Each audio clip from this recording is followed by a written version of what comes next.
friends, it's Mrs. Twinter, ready for question 19 on your review game board packet. And today we're going to be dealing with some patterns. So it says pattern A starts at 1 and uses the rule add 3. So if I were going to solve this problem, I probably would make pattern A, and it starts at 1 and uses the rule add 3. So 1 plus 3 would be 4, plus 3 would be 7, plus 3 would be 10, plus 3 would be 13, and so on. We could keep going if we wanted to.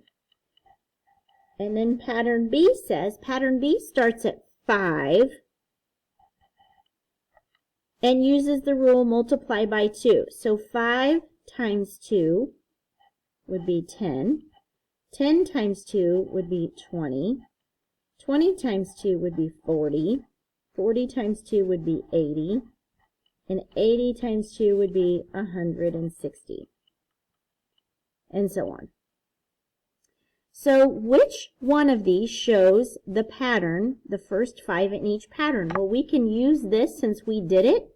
We could see. Let's look at A. 1, 4. Nope. Let's look at B. 1, 4. Nope. Oh, pattern C. 1, 4, 7, 10, 13. Well, that matches. Let's look at B. 5, 7. Nope. Let's look at this one. 1, 4, 7, 10, 13. B. 5, 10, 20, 40, 80. I think we found a winner. Awesome. Today's secret word is quadrilateral. Quadrilateral. All right, if you participated, give yourself a point, and we'll see you tomorrow.